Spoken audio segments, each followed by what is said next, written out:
Vamos à palavra.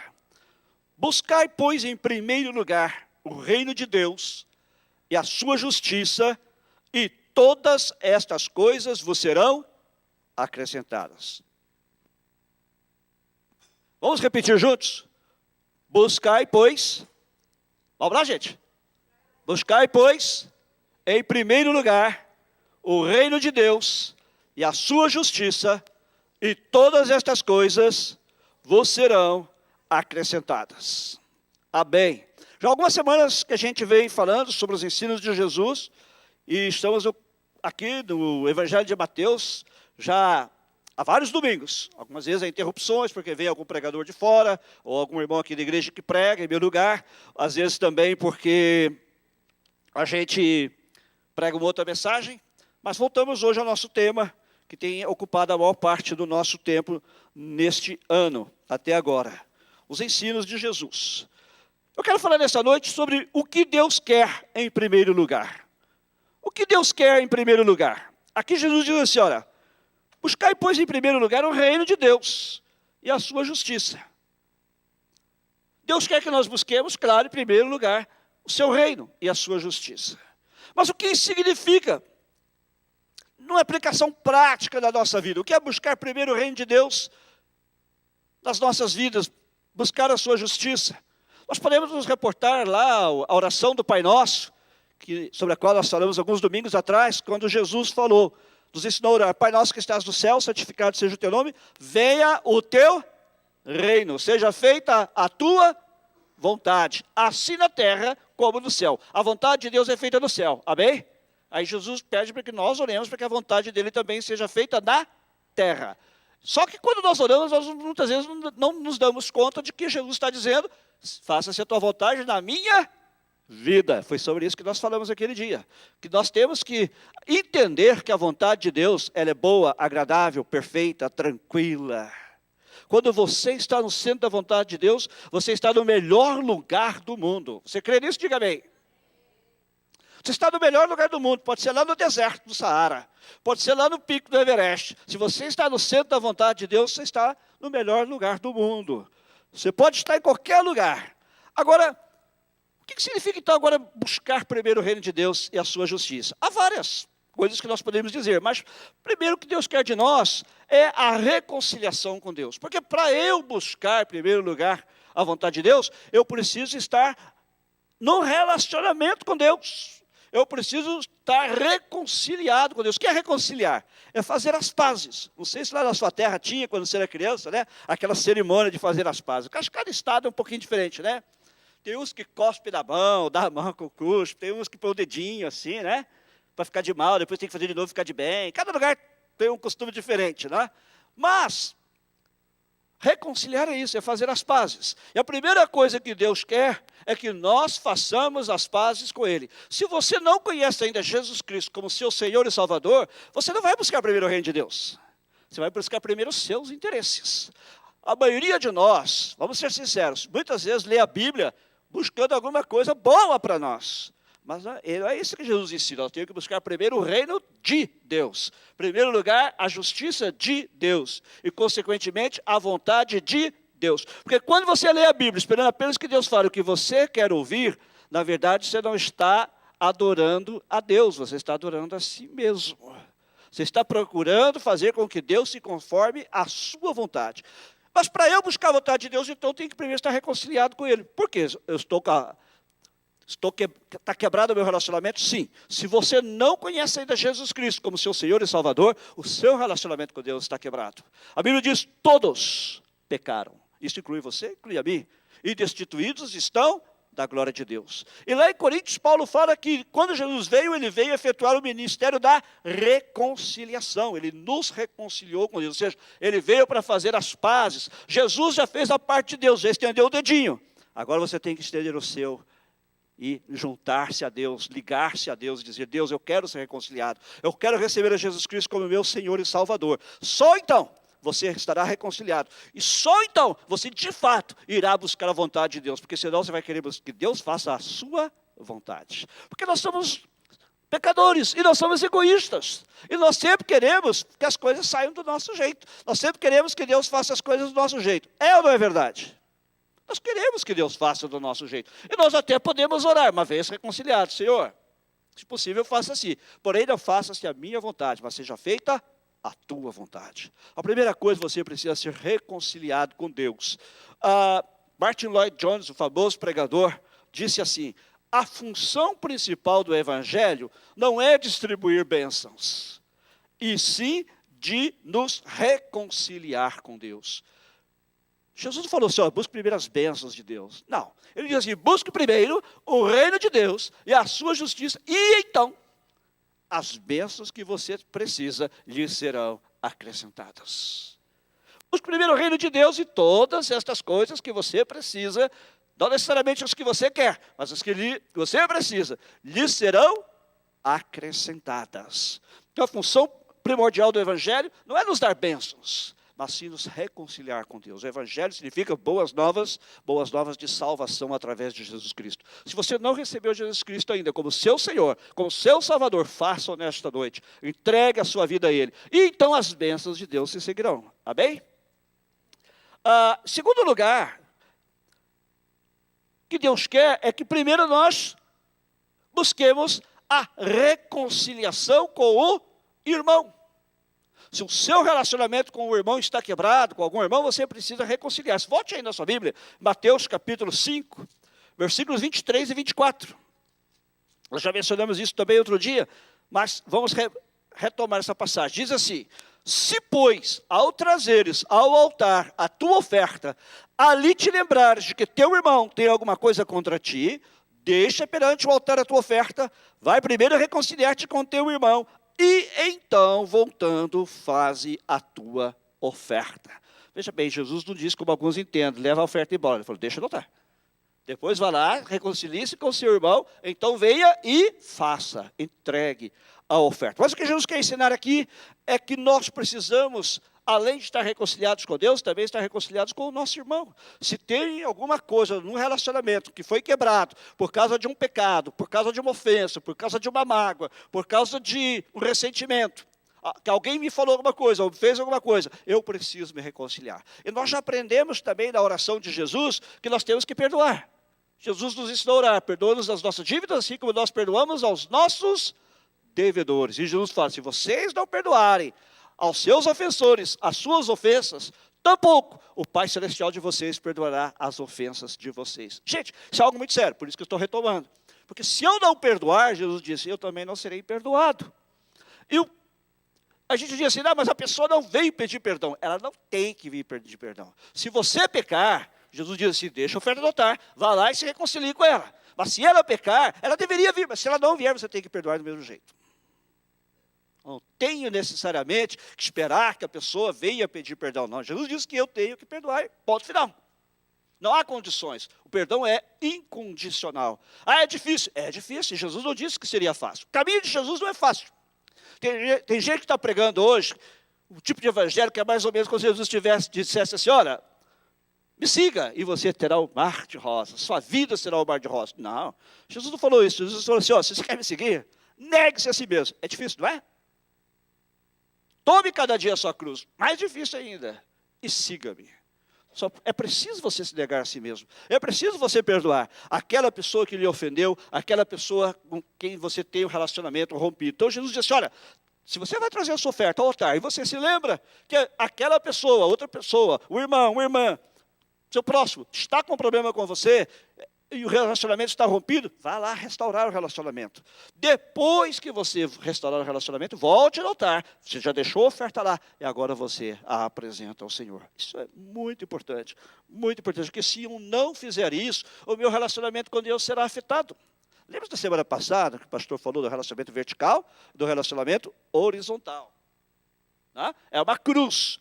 Então a cruz diz respeito tanto ao meu relacionamento vertical com Deus, como ao meu relacionamento horizontal com os irmãos, com as pessoas, porque vai refletir nos meus relacionamentos. E se aqui o braço da cruz está quebrado, essa cruz está torta, essa cruz está com problema. Então eu preciso reconciliar, eu preciso restaurar os relacionamentos, colocar a restauração de relacionamentos também como algo primordial nas nossas vidas.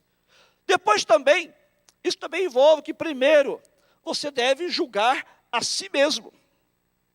Nós temos uma tendência tremenda para julgar os outros, não é? Abra sua Bíblia ainda aí, Mateus capítulo 7. Nós estamos falando dos ensinos de Jesus. Mateus 7. Vamos ler alguns versículos, a partir do versículo 1 até o 5. Jesus diz assim: não julgueis para que não sejais julgados. Pois com o critério com que julgardes, sereis julgados. E com a medida com que tiverdes medido, vos medirão também. Porque vês tu o argueiro no olho do teu irmão, porém não reparas na trave que está no teu próprio? Ou como dirás a teu irmão: deixa-me tirar o argueiro do teu olho, quando tens a trave no teu? Hipócrita, tira a primeira trave do teu olho, e então verás claramente para tirar o argueiro do olho de teu irmão. Muita gente lê esta passagem e diz assim: Jesus diz para nós não julgarmos. Ele não falou isso. Ai, pastor, eu sempre aprendi isso. Jesus disse: você não pode julgar. Preste atenção no texto. Jesus diz assim: primeiro você tem que julgar-se a si mesmo. Quando você olha para a vida de um irmão e ele tem um cisco no olho, mas você tem uma trave no seu, você não pode julgar. Mas Jesus não para aí. Ele diz assim que é preciso que você vá, faça um exame da sua própria vida e retire a trave do seu olho. Depois de ter retirado a trave, olha aí o que ele diz. Versículo 5. Depois que você retirar a trave do seu olho, então você verá claramente para tirar o argueiro do olho do seu irmão. Uma vez que o meu relacionamento com Deus esteja resolvido, eu posso ajudar o meu irmão que está pecando. Eu posso ajudar o meu irmão que está com problema de comportamento. Eu posso ajudar o meu irmão que está com problema de relacionamento com Deus, está com relacionamento com outros irmãos, está com problema de relacionamento do corpo de Cristo. Jesus não diz que eu não posso julgar. Preste atenção, ele diz assim: nós não podemos fazer um julgamento temerário, que é aquele julgamento que eu faço, eu olho para a aparência da pessoa, ou eu olho para algo da vida da pessoa, quando a minha vida também está quebrada, e eu julgo. Isso está errado, isso é pecado. Por quê? Porque eu estou me colocando na posição de juiz, estou me colocando na posição de Deus. Eu sou um pecador, estou com uma trave enorme nos meus olhos. Alguns até acham que Jesus não gostava de futebol, né, gente? É, porque é trave, Jesus manda tirar a trave, em outro lugar ele manda jogar as redes fora, né? Para a bola. Jesus é tremendo, né? E o que acontece? Ele não devia ser brasileiro, né? Com certeza. Mas veja bem, o que Jesus está dizendo é o seguinte: primeiro você tem que se examinar. Você tem que olhar para a sua própria vida, para aí você então poder ajudar o seu irmão que tem um argueiro, que tem um cisco no olho dele. Então, antes de apontar o seu dedo, lembre-se de que há 3 dedos apontando para você. Tem o seu dedinho torto, tem 4, né? E 4 apontando para você. Então, Jesus fala assim: não julgue pela aparência, não julgue baseado apenas naquilo que você vê, não julgue sem saber o que está por trás, não julgue sem conhecer a situação, mas ele mesmo nos manda julgar. Abra sua Bíblia, Mateus 7, versículo 24. Veja o que Jesus diz aí. Desculpa, João, capítulo 7. João, capítulo 7, versículo 24. Olha o que Jesus disse. Quem encontrou, diga bem. Estou mais rápido que o pastor hoje. Jesus diz assim: não julgueis segundo a aparência, e sim pela reta justiça. Então Jesus manda julgar. Ele diz que eu não posso julgar baseado na aparência. Não posso julgar baseado naquilo que parece ser. Eu vejo 2 pessoas fazendo uma coisa, pareceu-me que estava fazendo uma coisa errada e eu julgo. Esse tipo de julgamento você não pode fazer, porque você julgou baseado na aparência, você julgou baseado naquilo que você pensa ser, mas que não necessariamente é. Mas Jesus falou assim: existe um padrão pelo qual você pode julgar, e você deve julgar. E você deve julgar baseado na reta justiça. Onde é que encontra a reta justiça? Na palavra de Deus. Então, se a pessoa está fazendo alguma coisa que vai contra a palavra de Deus, eu posso chegar a ela e dizer: irmão, você está errado. Irmão, você precisa se consertar. Eu não estou me colocando no lugar de Deus, estou fazendo aquilo que Deus mandou fazer. Que a Bíblia diz assim que nós temos que advertir o pecador. Porque se nós não advertirmos o pecador, o sangue dele estará sobre nós. Irmão, isso que você está fazendo é perigoso, cuidado. Você está brincando com o pecado, você pode cair. Cuidado, você está fazendo algo contrário à vontade de Deus. E não foi só Jesus que nos mandou julgar, o apóstolo Paulo também mandou julgar. O apóstolo Paulo mandou julgar até as profecias. Ele falou, quando vocês estiverem reunidos e alguém profetizar, profetizem no máximo 2 ou 3 e os demais julguem. Temos que julgar. Temos que julgar para ver se está de acordo com a reta justiça. Julgar se está de acordo com a palavra de Deus. Nós não podemos aceitar qualquer coisa. Há muitos crentes hoje enganados por falsos mestres, falsos professores. Por quê? Porque eles não conhecem a reta justiça, eles não conhecem a palavra de Deus. E eles aceitam tudo que lhes é ensinado. O pastor chega ensinando uma coisa nova, um mestre, um intitulado profeta. Ele chega ensinando uma coisa nova e aí todo mundo, que maravilha. Agora está uma moda aí, se você tem Facebook ou internet, você deve ter visto. Estão falando agora de um profeta africano que previu que ia chegar milhões de pessoas no Brasil iam contrair um vírus e tal. Estão dizendo agora que é a tal da Zika, né? E da dengue, etc, etc. Eu não sei se ele falou isso ou não. O fato é que todo mundo que me mandou a informação mandou do website dele. Então tem que esperar. Tem que analisar, será que realmente foi isso que aconteceu? Ou só os seguidores dele que estão dizendo isso? Outra coisa, ele disse que ele esse aqui eu posso julgar porque tem a base da palavra. Ele disse que ele é o 4º profeta. Ele é o 4º profeta, parece que foi Ezequiel, não sei quem, Daniel, e agora é a vez dele. Eu falei, peraí. Hello! Onde é que está isso na Bíblia que vai vir um 4º profeta? Não tem isso na Bíblia. Não existe um 4º profeta. Então eu posso dizer que ele não é o 4º profeta com certeza. Por quê? Porque a Bíblia me diz que não tem 4º profeta. Isso não existe na Bíblia. Então, cuidado com o que você ouve. Cuidado, a gente fica totalmente, às vezes, emocionado, sensacionalizados por essas coisas que aparecem. A palavra. Olhe para a palavra. Mas pastor, não tenho tempo de ler a palavra. Deve ser preguiçoso. Você passa 3 horas no Facebook. Não pode gastar 30 minutos lendo a palavra por dia. Faça-me o favor, não me venha com essa, né? Essa é difícil de engolir, né? Não tenho tempo. Você tem tempo sim, você tem tempo igualzinho às outras pessoas, 24 horas todos os dias. E se tem gente que tem tempo para ler a Bíblia, apesar de trabalhar muitas horas por dia, você também pode ler a Bíblia e deve ler a Bíblia. Então, eu posso julgar sim. Depois o apóstolo Pedro também falou que eu posso julgar. Ele falou assim, provai os espíritos. Se eles são de Deus. O que é provar? É julgar, é examinar. E Paulo fala assim, julgai as profecias, retende o que é bom. Então Paulo era tremendo, mandava julgar mesmo, mais de uma vez. Ou seja, examinar, julgar é isso, é examinar. Será que está de acordo com a reta justiça? Será que está de acordo com a palavra de Deus? Se não está, eu posso chegar na pessoa e dizer, olha, por favor, mas primeiro eu tenho que julgar-me a mim mesmo. É isso que Jesus nos ensina em Mateus 7. Não adianta apenas apontar o dedo para o outro, dizer para o outro que está errado, se eu também estou errado.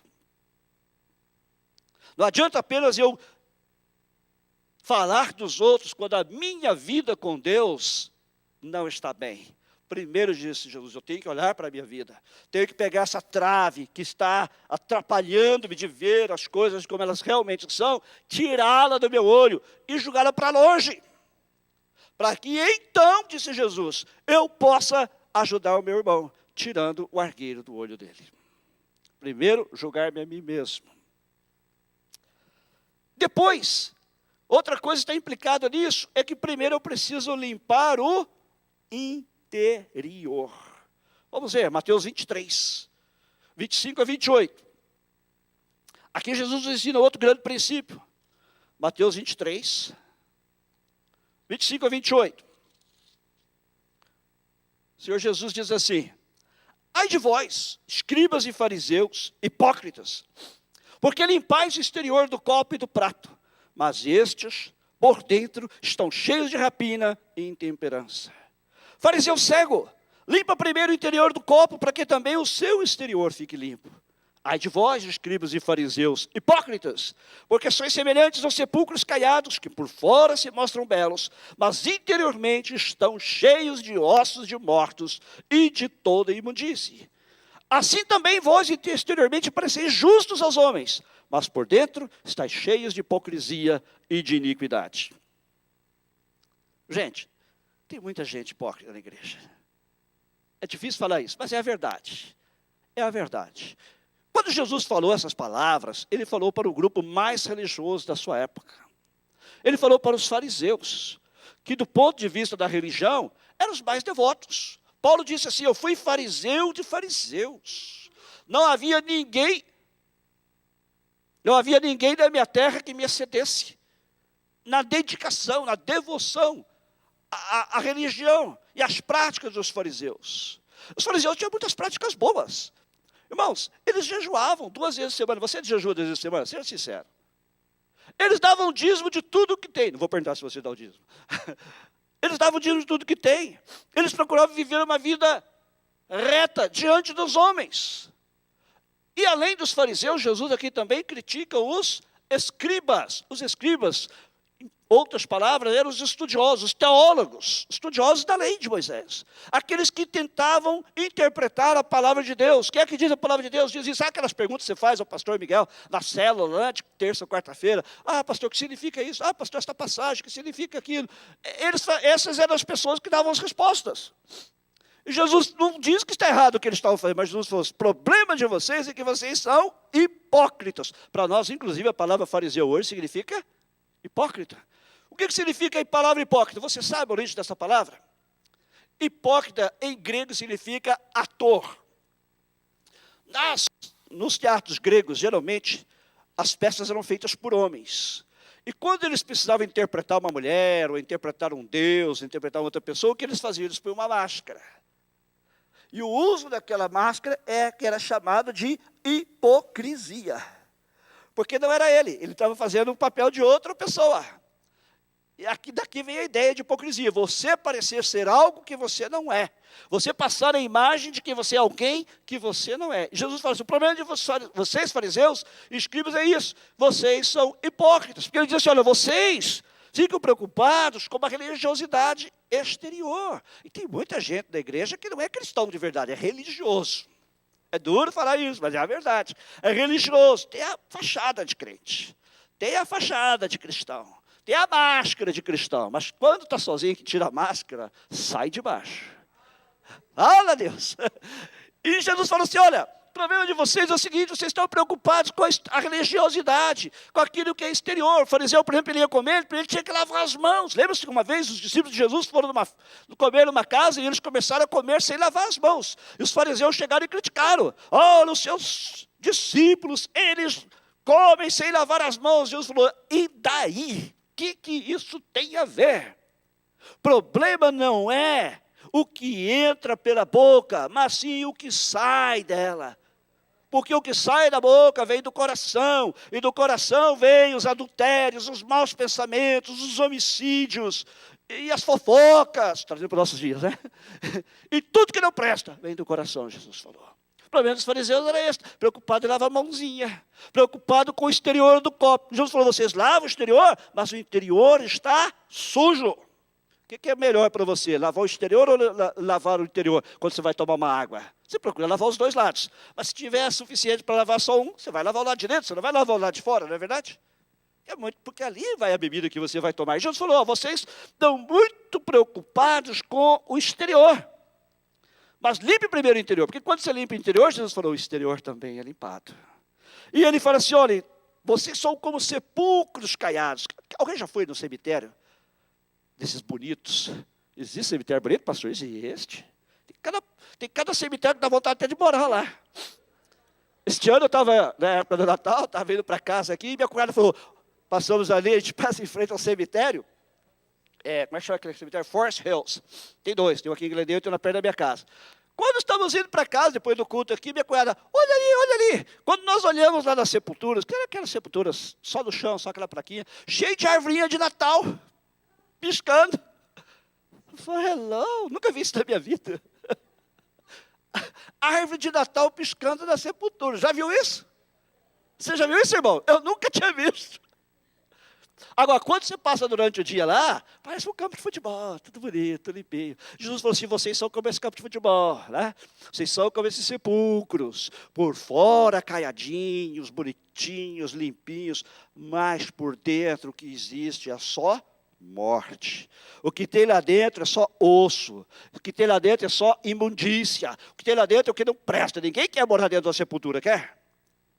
Ninguém quer morar dentro de uma sepultura. Ninguém, eu não conheço ninguém.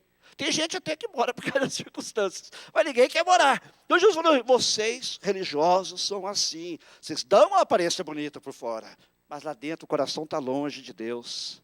Isso é colocar na báscula, Jesus fala, isso é ser hipócrita. Vocês parecem exteriormente justos aos homens. Claro, os homens olhavam para os fariseus, para os escribas, mas esses camaradas são muito santos, olha aí. Parece até que eles não pecam, né? Olha aí, eles oram, eles jejuam, eles dão ofertas, eles dão esmolas, eles fazem tanta coisa bonita. Jesus falou, eles fazem, só que o coração deles está longe de Deus. De nada lhes aproveita. Aí Jesus fala, não sejam como eles. Não seja como os hipócritas. Não seja como os hipócritas quando você ora. Não seja como os hipócritas quando você dá a sua oferta. Não seja como os hipócritas quando você dá esmola e assim por diante. Por quê? Porque primeiro eu tenho que limpar o interior. Porque Deus não se deixa enganar, gente.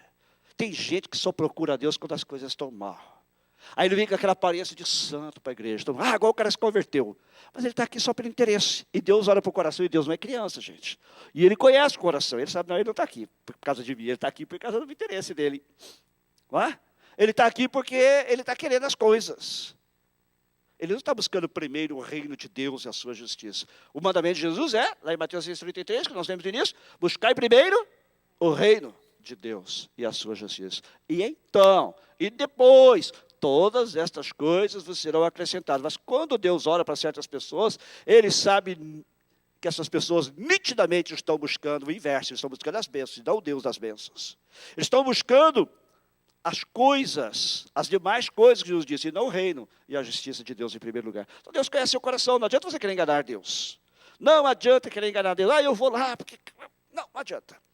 Deus quer, olha, Ele vai sempre olhar para o seu coração, Ele vai procurar primeiro o seu coração, Ele vai sondar seu coração, e Ele sabe a verdadeira motivação porque você o busca, e Ele sabe a verdadeira motivação porque você está na casa dEle. O problema é como muita gente é isso, a religiosidade, e as pessoas mais difíceis de se converter são aquelas que frequentam a igreja.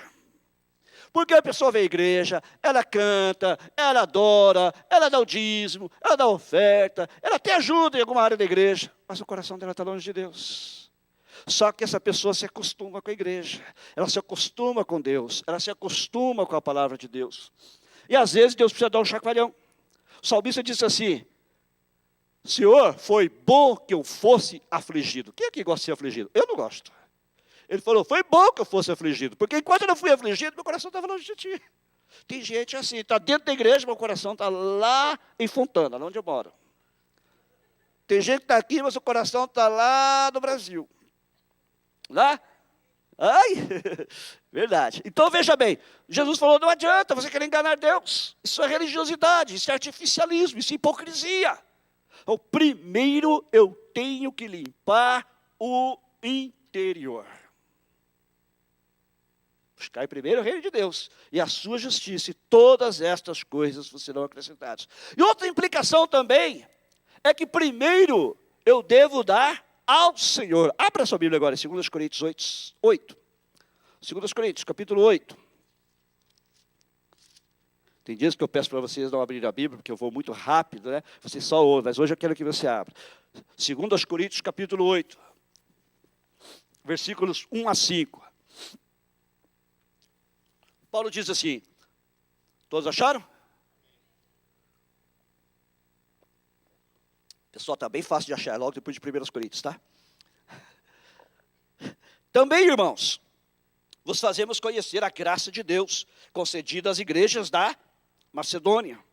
Porque no meio de muita prova de tribulação, manifestaram abundância de alegria, e a profunda pobreza deles superabundou em grande riqueza da sua generosidade. Porque eles, testemunho eu, na medida de suas posses, e mesmo acima delas, se mostraram voluntários, pedindo-nos com muitos rogos a graça de participarem da assistência aos santos. E não somente fizeram como nós esperávamos, mas também deram-se a si mesmos, primeiro ao Senhor, depois a nós, pela vontade de Deus. O que é que Paulo está falando aqui?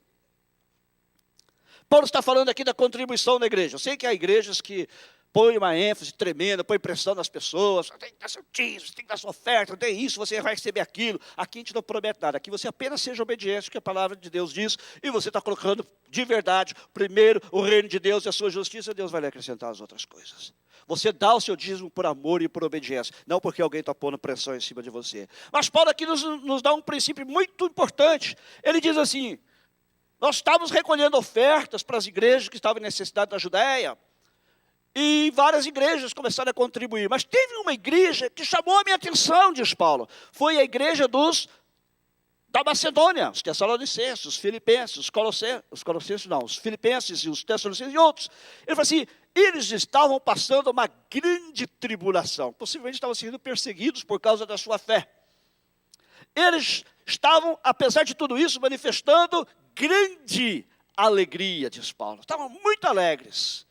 E eles estavam numa situação de pobreza muito grande. Eles não tinham recursos financeiros. Eles não tinham muito dinheiro. Mas ele diz assim: eu testemunho, Paulo diz, na medida das posses deles, que eram poucas, e mesmo acima delas, eles se mostraram voluntários. Eles falaram: não, nós queremos também contribuir para a obra de Deus. Ninguém é pobre demais que não possa contribuir para a obra de Deus. Ninguém é rico demais que não possa contribuir para a obra de Deus. Paulo diz assim: eles eram paupérrimos, porém eles deram, e eles deram acima das suas posses, eles deram mais do que eles poderiam dar. Isso é o chamado dar sacrificialmente, porque a gente é assim. Você vai lá no restaurante, eu fui no restaurante outro dia e gastamos lá mais de $100. Ai, que maravilha, aquele restaurante é maravilhoso. Quando chega na igreja, você procura na sua carteira a nota de $1 e dá para Deus. Se Deus fosse lhe dar na mesma medida que você dá para Ele, você estava perdido. Você estava perdido. Porque Deus espera que a gente seja, primeiro de tudo, agradecidos. Deus espera que nós mostremos que realmente estamos buscando primeiro o reino de Deus e a sua justiça em todas as coisas. E Paulo diz assim: olha, eles primeiro, veja o versículo 5, não somente fizeram como nós esperávamos, eles fizeram não apenas o que a gente esperava, que mesmo sendo pobres, eles dessem alguma coisa, mas eles deram-se a si mesmos, primeiro ao Senhor, e depois a nós, pela vontade de Deus. Paulo diz assim: olha, eles entenderam o princípio do dar sacrificialmente. Eles entenderam o princípio da generosidade, que é dar não o que me sobra, mas dar do que Deus me deu. Deus me deu e eu quero dar de volta. Amém? É isso que eles fizeram. Eles se deram primeiramente ao Senhor. Porque você primeiro tem que se entregar primeiro ao Senhor. Como eu falei, não adianta você dar o seu dízimo, o seu coração não está nem aí para Deus. Você está fazendo uma troca. Eu vou dar o dízimo, porque aí Deus vai me dar um carro novo. Espere sentado. Eu vou dar o dízimo, porque o pastor daquela igreja falou que se eu der o dízimo, a minha mãe vai ser curada. Espere sentado. Não é assim as coisas com Deus. Deus não quer barganhar. Deus quer que nós sejamos fiéis. E que nós façamos com alegria. Nós façamos com alegria. Os Tessalonicenses entenderam isso. Eles deram com alegria. Por isso que Paulo diz: Deus ama o que dá com alegria. Porque ele viu esse pessoal em tremenda pobreza, em tremenda necessidade, passando uma tremenda perseguição, tribulação, e falou assim: e eles deram, não só o que eles podiam dar, mas deram até mais. Não somente deram aquilo que se esperava, mas eles foram além. Isso é dar generosamente. Você é um doador generoso da obra de Deus? Você é um doador generoso da obra de Deus? Agora Paulo diz assim: eles fizeram isso porque primeiro eles se deram ao Senhor. Eles entregaram suas vidas ao Senhor. Uma vez que você está em comunhão com o Senhor, quem começa a mandar nas suas posses, no seu dinheiro, não é mais você, é Deus. E você então, reconhecendo isso, você pratica o princípio da generosidade, o princípio nós falamos em português, mordomia, que é de Deus, eu vou dar o que é de Deus. Jesus falou: dai a César o que é de César. Você paga chorando, rangendo os dentes do seu imposto. Você paga, porque senão o César vem atrás de você. É ou não é? Aí Jesus falou: dai a Deus o que é de Deus. Como Deus não vem atrás de você, aí você às vezes não dá. Mas ele falou que nós temos que dar o que é de Deus. Dai a Deus o que é de Deus. Implica nos nossos dízimos, implica nas nossas ofertas. E não é só dar porque eu posso dar, é dar generosamente. É dar como esses deram, dar com alegria, dar com satisfação. Por quê? Porque eu sei quem me deu. Eu sei quem me deu a força para trabalhar. Eu sei quem tem me abençoado no meu trabalho. Então agora eu dou a Ele com alegria. Amém? Depois também, buscar o primeiro em primeiro lugar, o reino de Deus e a sua justiça, implica também, primeiro, cuidar da sua família. Abra agora em 1 Timóteo, capítulo 5. 1 Timóteo, capítulo 5.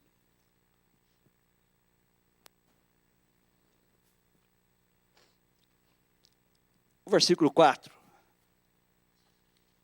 Paulo diz assim: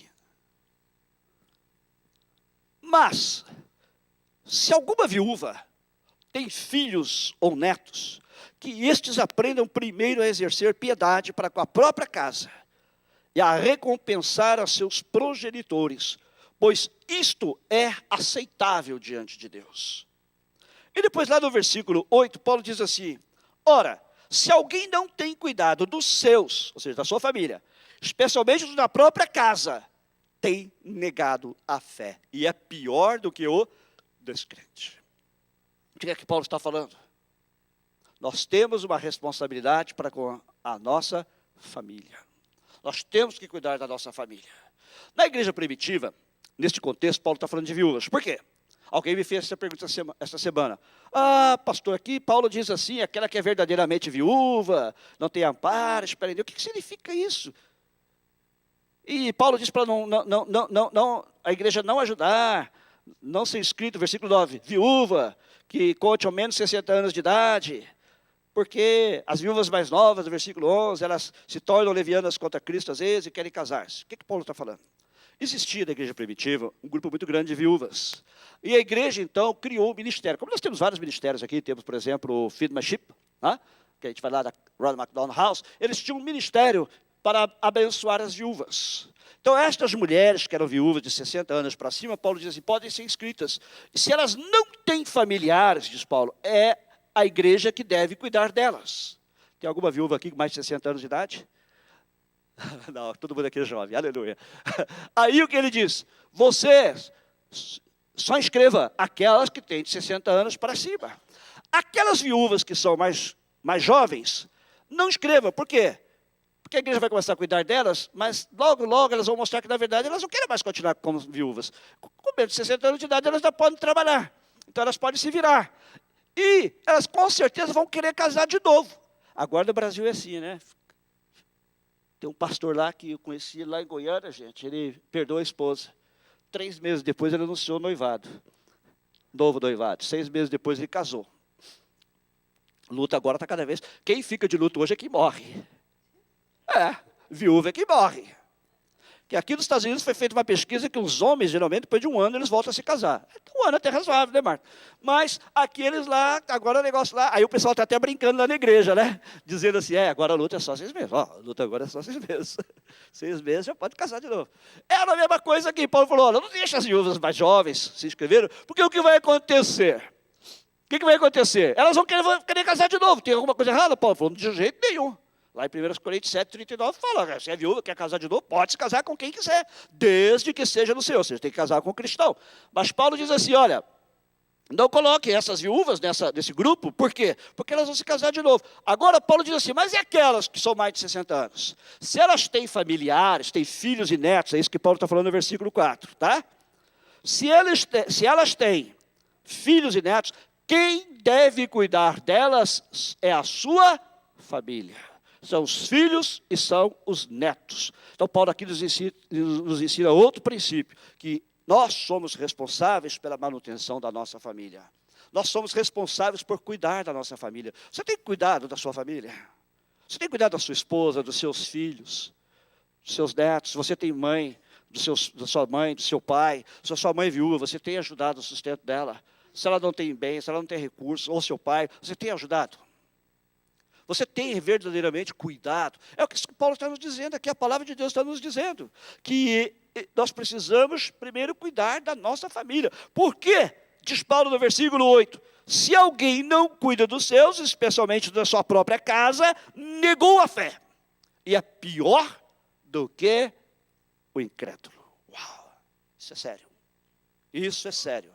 Isso é sério, não é? Aí Paulo diz assim, este é outro princípio importante, você colocar as coisas certas no lugar certo, as primeiras coisas no primeiro lugar.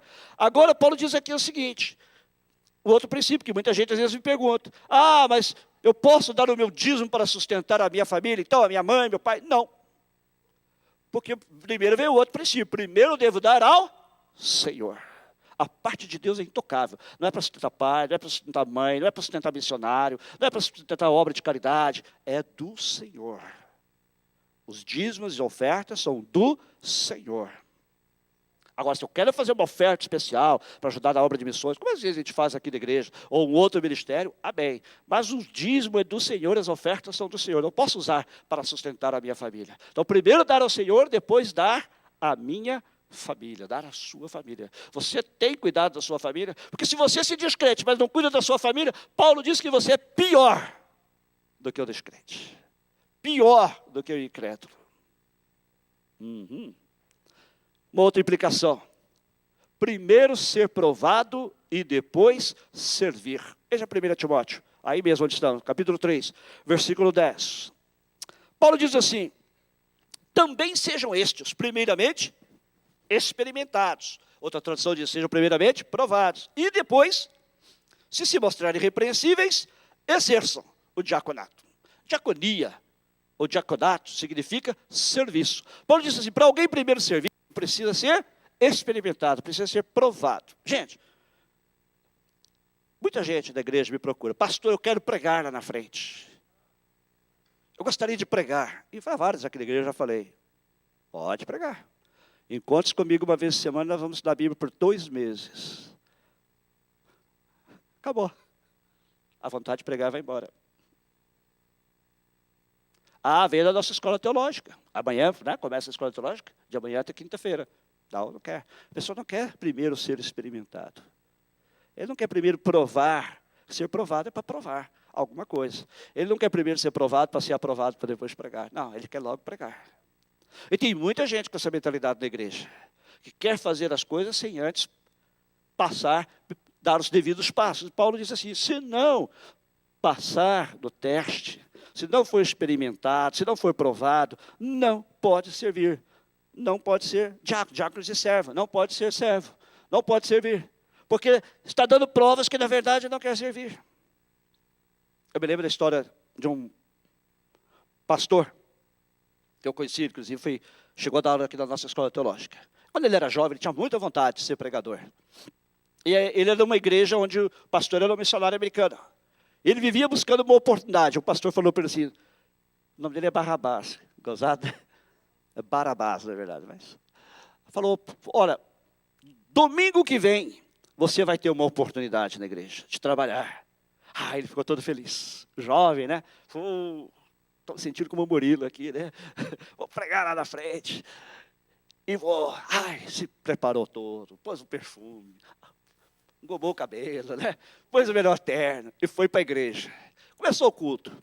A oração, o pastor não chamou. Meu louvor, o pastor não deu oportunidade. O pastor pregou e ele lá sentado. E foi tirar as ofertas e chamou. Eu falei, acho que ele vai me chamar no finalzinho para dar uma palavra. Ele tinha preparado uma palavra, né?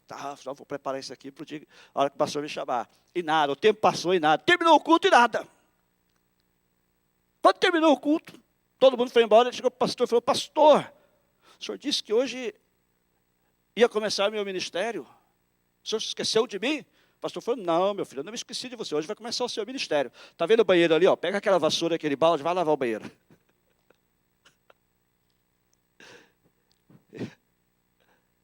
A pessoa, às vezes, não quer se submeter a isso. A pessoa, às vezes, não quer primeiro ser experimentado. É bonito estar na frente falando. Você não sabe o preço que se paga para estar na frente falando. Você não sabe as horas de estudo bíblico. Você não sabe as horas de oração. É bonito falar na frente. Basta limpar o banheiro. Eu sou contra aqueles que exploram os irmãos que vêm fazer limpar banheiro. Mas, neste caso, foi uma lição de vida para ele. Eu falei, eu aprendi. Aprendi que isso não era o mais importante. O mais importante era a minha fidelidade. Ser primeiro experimentado para depois servir. Tá? É bonito cantar na frente, é bonito falar na frente, mas não é isso que Deus quer. Deus quer o coração de servo. Deus não olha para a aparência, Ele olha para o coração. Mas Ele diz que para você chegar lá, você tem que ter o coração de servo.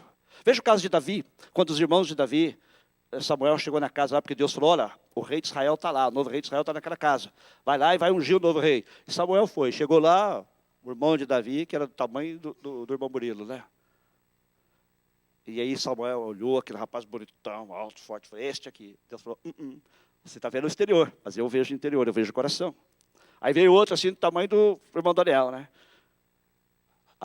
Então é este. Ele falou, não. E assim foi sucessivamente.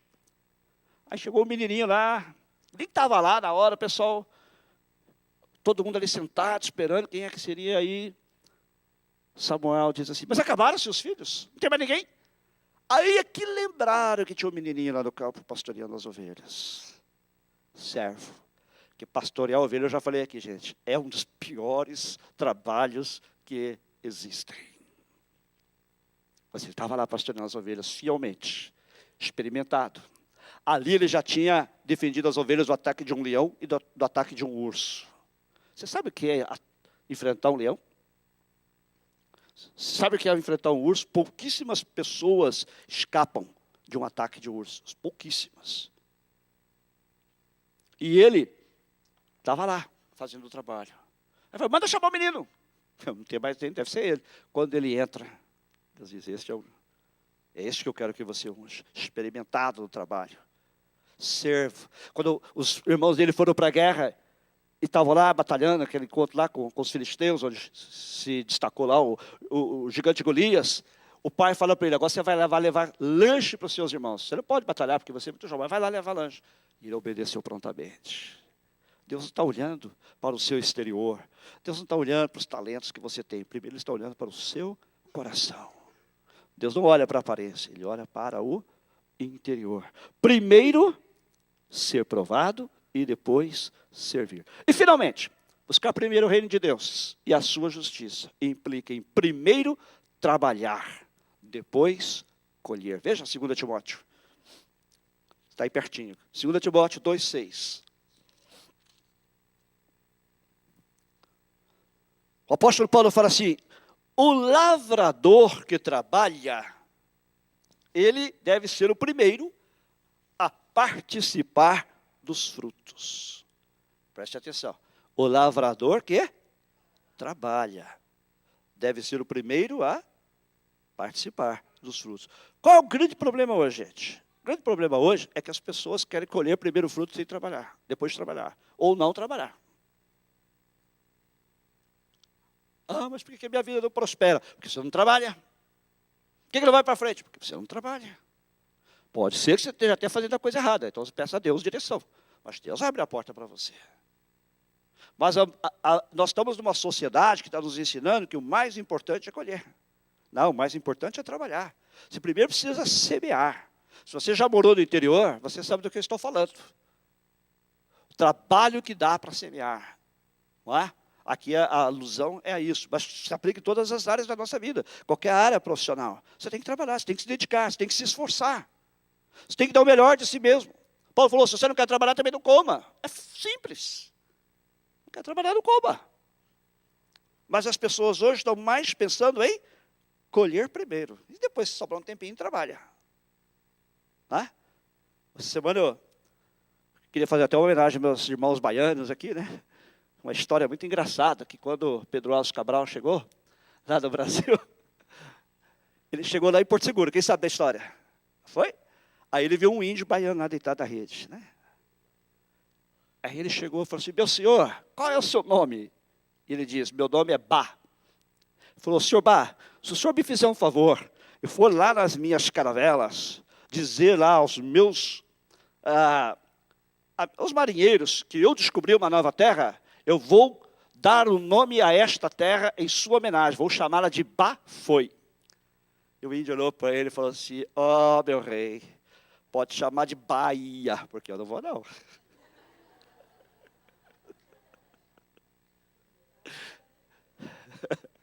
Os baianos são espertos, né? Vai ter gente que quer colher sem trabalhar. Mesma coisa no mundo espiritual, na vida espiritual. A pessoa quer colher sem trabalhar. A pessoa pensa assim, não, eu vou chegar aqui, vou começar a fazer o ministério, vai arrebentar. Quem vai se arrebentar é você, porque o ministério não vai. Porque Deus espera que você faça o mesmo princípio. Isso aqui está colocado como uma coisa material, mas como um princípio espiritual também. Ó, você tem que trabalhar. Você quer ver as coisas prosperarem? Trabalhe. Dedique-se a Deus. Não faça as coisas de Deus de qualquer maneira. Não faça as coisas de Deus de maneira relaxada. Não faça as coisas de Deus. Se der tempo, se sobrar tempo, me der vontade, eu faço. Deus não tem compromisso com quem não tem compromisso com Ele. Paulo diz aqui no versículo 4, nenhum soldado em serviço se envolve em negócios desta vida, porque o seu objetivo é satisfazer aquele que o arregimentou. O soldado está ali para servir. Está lá para obedecer o seu comandante. O soldado é treinado para obedecer, para fazer unicamente aquele serviço de soldado. Até outro dia eu li alguma coisa muito interessante. Não existem ex-soldados. Uma vez soldado, você é soldado para sempre. Não tem ex-soldado. Você pode ser ex-militar, mas ex-soldado não. Você foi treinado para fazer aquilo. Então ele diz, aquele que está no serviço, enquanto ele está servindo, ele não se envolve em negócio desta vida. Depois Paulo diz assim, igualmente, o atleta não é coroado, se não lutar segundo as normas. Temos aqui gente, né, de família de atleta, sabe quanto é difícil. Você tem que se dedicar, são horas, é suor, o corpo tem que estar em dia. É fácil? Não, não é fácil. É como o agricultor que planta, não é fácil. Mas Deus diz, primeiro trabalhar, depois colher. Tanto na sua vida secular, se eu posso dizer assim, como também na sua vida espiritual. Porque na verdade tudo é espiritual. E nós temos que fazer com a mesma dedicação, como para o nosso Deus. Você trabalha para outra pessoa, a Bíblia diz assim, trabalhe como se fosse para o Senhor Jesus. Mas a minha patroa é chata. Trabalhe como se fosse para o Senhor Jesus. Mas eles não me pagam bem. Trabalhe como fosse para o Senhor Jesus. Ou então peça demissão. Fácil. Da mesma coisa na obra de Deus. Trabalhe como para o Senhor Jesus. Mas os irmãos do louvor vão ver. Você está perdendo seu tempo, você já ganhou sua recompensa. O pastor vai reconhecer. Já ganhou sua recompensa. Faça para o Senhor. Amém? Buscar primeiro o reino de Deus. Importa então, primeiro, a reconciliação com Deus. Segundo, a reconciliação com o irmão. Terceiro, primeiro julgar a si mesmo. Primeiro, limpar o interior. Primeiro, dar-se ao Senhor. Primeiro, cuidar da sua família. Primeiro, ser provado e depois servir. E primeiro, trabalhar, depois colher. Vamos inclinar nossas cabeças. Pai, a Tua palavra nos diz para primeiro buscarmos o reino de Deus e a sua justiça. E todas essas coisas que nós precisamos nos serão acrescentadas. Nós vimos aqui algumas implicações do que isso significa para nossas vidas.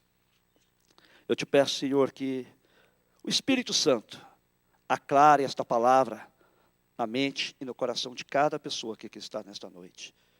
Que nós possamos nos examinar a nós mesmos agora neste momento e ver se estamos em falta em alguma destas áreas. E se alguém aqui que precisa se arrepender, leva essa pessoa agora ao arrependimento pelo Espírito Santo. A confissão dos seus pecados, da sua negligência. E leva-nos, Senhor, a entender estes princípios, a praticá-los, Senhor. Porque eles são maneiras de provarmos, de mostrarmos que primeiramente estamos buscando o reino de Deus e a sua justiça, e não a nossa vontade. Ajuda-nos, Senhor, a ser fiéis a Ti. E se alguém aqui também que ainda não conhece Jesus Cristo como seu Senhor e Salvador, dá-lhe nesta noite a Tua salvação, Pai. Senhor, fala aos corações.